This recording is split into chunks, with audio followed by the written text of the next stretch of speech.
Bonjour mes chers amis, chers téléspectateurs, chers frères et sœurs en Christ, messieurs, mesdames. C'est toujours pour moi un sujet de joie de vous retrouver autour de notre thème central. Un enfant de Dieu peut-il être envoûté?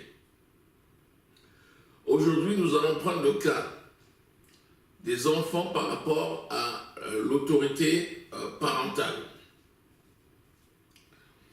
Et pour cela, nous avons un texte de base que nous allons lire, qui est Éphésiens au chapitre 6. La parole de Dieu déclare dans Exode au chapitre 20, parmi les commandements que Dieu avait remis à Moïse, au verset 12, il y a un commandement important. Honore ton père et ta mère, afin que tu aies des jours longs et heureux sur terre. Autrement dit, le contraire, c'est déshonore ton père et ta mère, et tu auras des jours courts et malheureux sur terre. Dans Éphésiens au chapitre 6, il est écrit: Enfants, obéissez à vos parents selon le Seigneur, car cela est juste. Obéissez à vos enfants obéissez à vos parents selon le Seigneur, car cela est juste. Vous savez, si Dieu a utilisé des parents pour vous amener dans ce monde, ce n'est pas au hasard.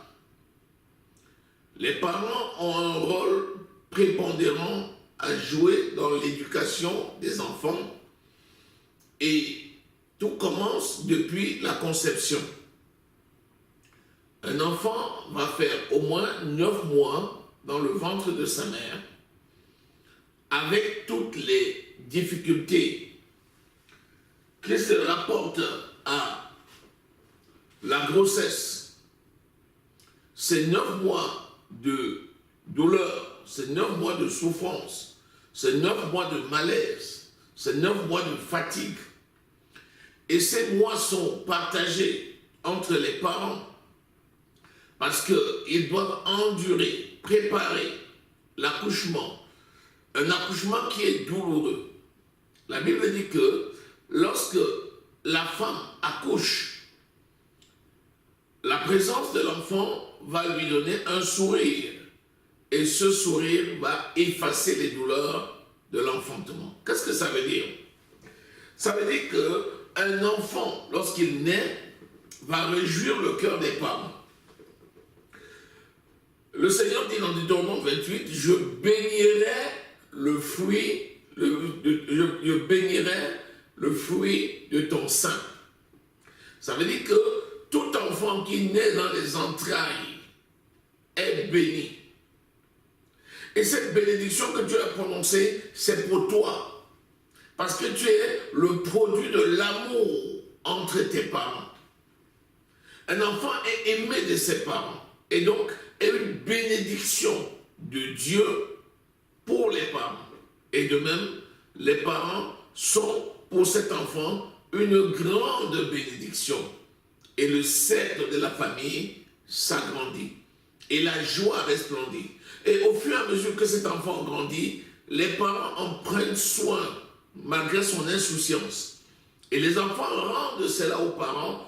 Dans leur insouciance, il y a la confiance qui s'établit entre les enfants et leurs parents. Donc, tu es une bénédiction pour tes parents et tes parents sont une bénédiction pour toi. Alors, si tel est le cas, il doit y avoir de l'harmonie dans la relation qui lie les parents avec les enfants, et telle est la volonté de Dieu dans votre vie. Lorsque vous grandissez, les parents prennent soin en dépensant non seulement de leur amour affectif, mais également des moyens matériels, financiers nécessaires. Et la plupart du temps, de privations importantes qui font que les parents le font comme un sacrifice pour leur progéniture, pour t'aider, pour te permettre de grandir dans les bonnes conditions, d'être heureux. Et les parents le font ainsi jusqu'à ce qu'ils s'assurent que tu as toute l'éducation nécessaire et bien entendu également l'instruction qui viendra en partie par eux et l'autre partie par l'éducation nationale en allant dans les écoles qui, même dans les pays comme la France, bien qu'étant gratuits, vont devenir de plus en plus chers et coûteux. Et c'est les parents qui l'assument. C'est pourquoi un enfant étant une bénédiction pour les parents et les parents une bénédiction pour les enfants, c'est la volonté de Dieu que les choses se passent ainsi. Et c'est la raison pour laquelle le Seigneur dit que les enfants doivent obéir aux parents selon le Seigneur. Maintenant, la notion de selon le Seigneur est importante. Parce que les parents, eux aussi, ne doivent pas irriter leurs enfants. Et les parents ne doivent pas brimer les enfants. Les parents ne doivent pas imposer aux enfants leurs mauvaises habitudes ou bien imposer aux enfants les mauvaises choses. Les parents qui adorent les fétiches n'ont pas à imposer à leurs enfants d'adorer des fétiches. Les parents qui font des coutumes et des traditions diaboliques n'ont pas à imposer ça à leurs enfants dès lors que ceux-ci connaissent la parole de Dieu. C'est pour ça qu'un enfant doit obéir à ses parents selon le Seigneur. Selon le Seigneur. Mais attention, l'obéissance selon le Seigneur ne nous empêche pas d'honorer les parents, de les respecter, de leur donner la place qui leur est due. Mais rien ne peut expliquer que nous ayons un comportement indigne, un comportement contraire à la parole de Dieu. C'est pourquoi la notion de est-ce que ce que mes parents me disent de faire est conforme à la parole de Dieu? Il faut répondre donc à cette question. Dès lors que ce n'est pas conforme, on ne peut pas obéir. Mais si c'est conforme, on a le devoir d'obéir. Tu ne peux pas déroger à cette règle. Alléluia. Gloire au Seigneur. Donc, à partir de là, la parole de Dieu dit que cela est juste, puisque Jésus nous a justifiés et il nous a déclarés non coupables. Si nous déclarons non coupables, nous n'avons pas à nous constituer prisonniers. Si tu t'opposes à tes parents, si tu rejettes tes parents, tu deviens prisonnier. 1 Thessaloniciens au chapitre 5, verset 8 nous dit: si quelqu'un dit qu'il n'a pas besoin des siens, et principalement ceux de sa famille, celui-ci a renoncé à la foi et il est pire qu'un infidèle. Donc tu ne peux pas en tant qu'enfant dire je n'ai pas besoin de mes parents. Non, un enfant doit être soumis. La notion de soumission, c'est quoi? C'est-à-dire demeurer sous l'autorité des parents qui le protègent. Parce que Dieu protège les enfants en utilisant les parents. Et tu ne peux pas dire Dieu me protège alors que tu quittes l'autorité parentale. Tu méprises tes parents. La Bible dit qu'un enfant qui maudit ses parents est coupable de mort. Donc, attention, un comportement d'insoumission ou une parole de malédiction prononcée à l'endroit de tes parents te constitue prisonnier et peut entraîner ta mort. Cela est juste.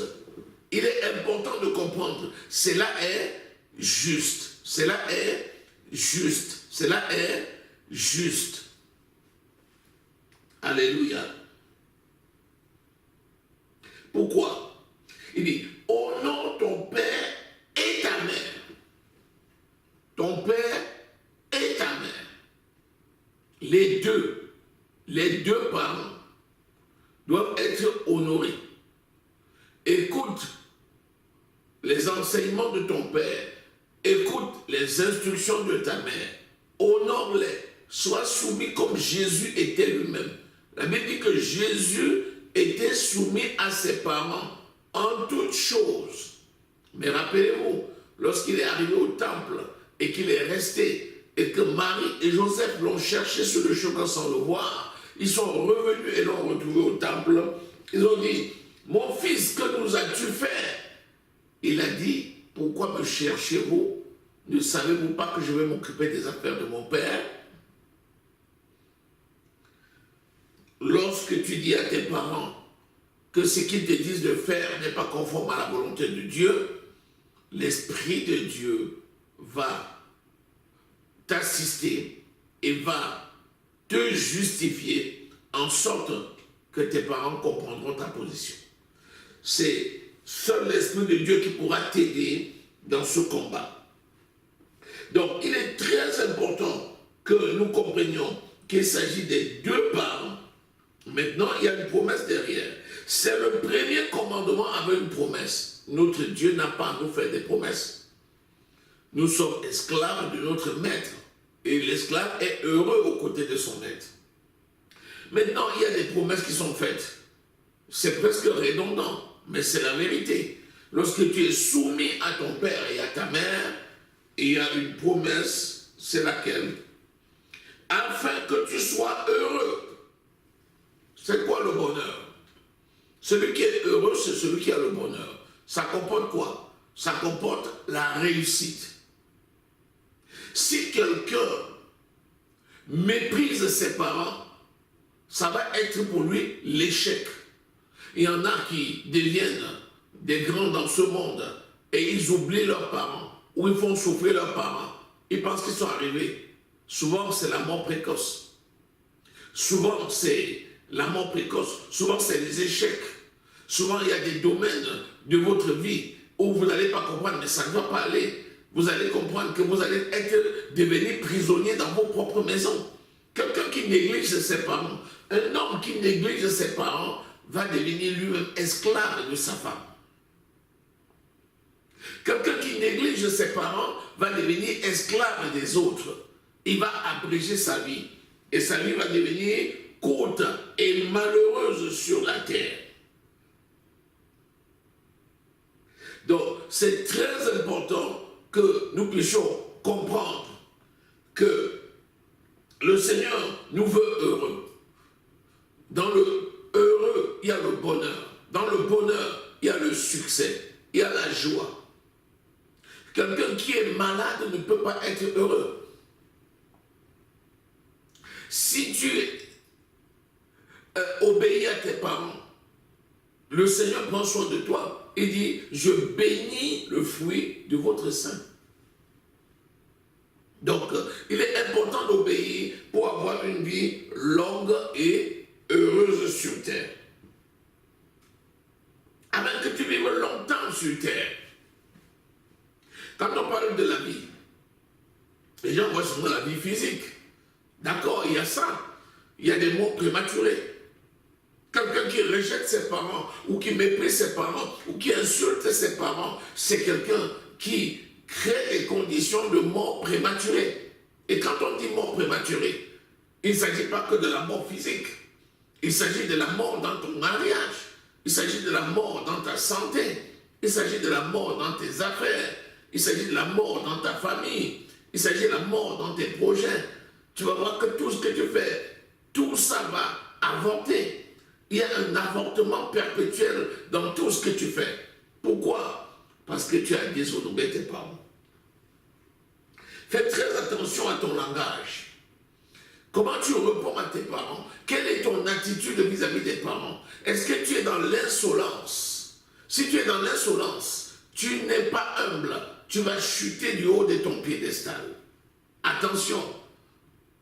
Les enfants doivent être soumis à l'autorité des parents pour avoir une vie longue et heureuse sur terre.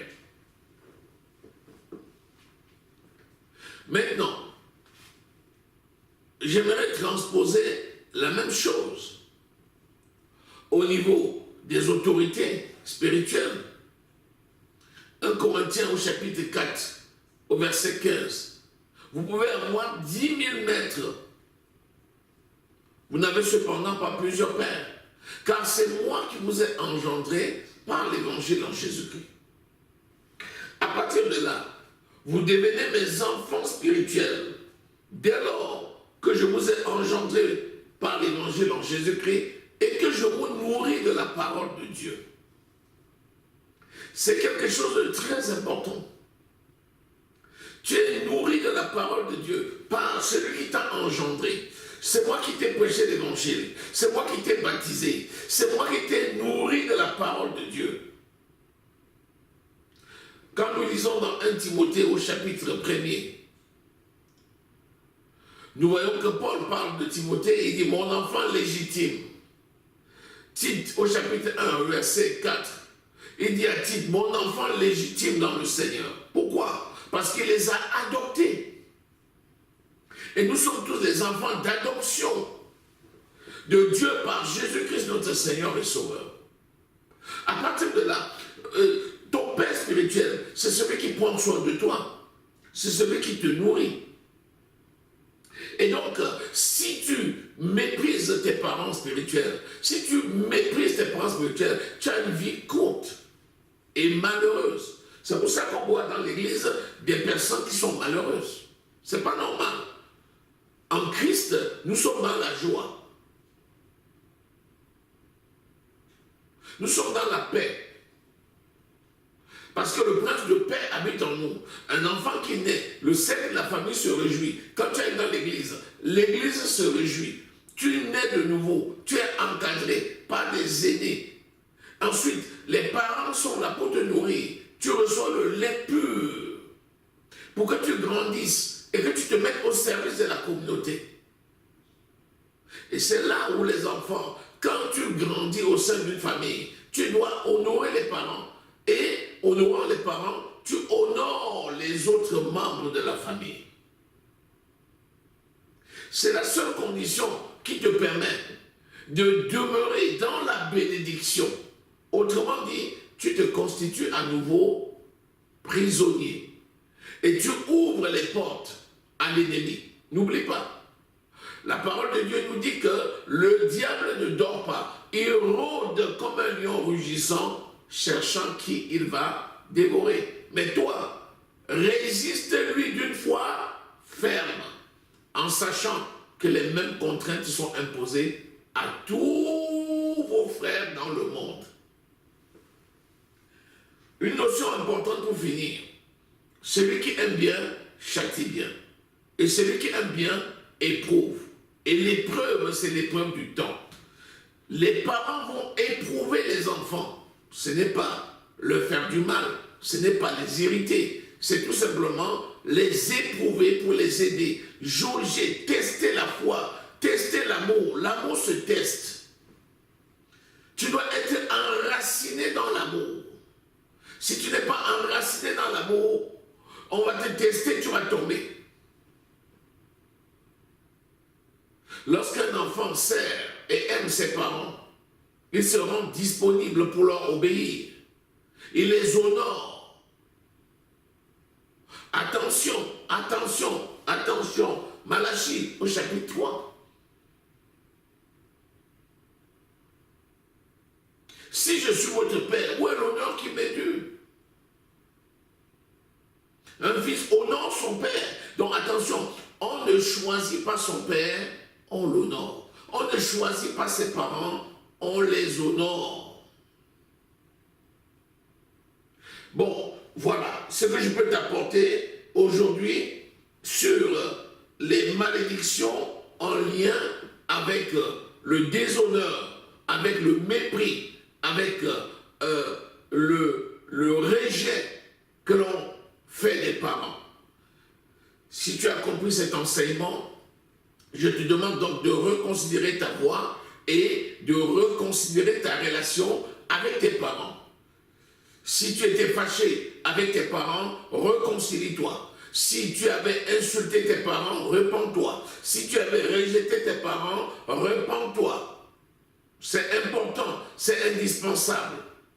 Sans ça, c'est la mort, malheureusement. Que la grâce de l'Éternel, mon Dieu, demeure avec chacun. Je prie pour que l'onction de Dieu descende sur toi qui me regardes. Et toi qui écoutes cet enseignement, que tu te lèves et que tu te réconcilies avec tes parents. Que tu as été jeté à leurs pieds pour demander pardon et obtenir miséricorde. Seigneur, merci pour la parole. Et merci, Seigneur, pour les cœurs qui sont ouverts. Tu es le Dieu qui touche ces cœurs et qui transforme leur vie. Que le nom de l'Éternel soit glorifié. Amen. Partagez cette vidéo. Faites en sorte que tous ceux que vous connaissez puissent recevoir cette vidéo. Distribuez-les afin de sortir et d'arracher la plupart des gens de la mort. Que la grâce de l'Éternel, mon Dieu, demeure avec vous. Dans le nom de Jésus-Christ de Nazareth. Amen.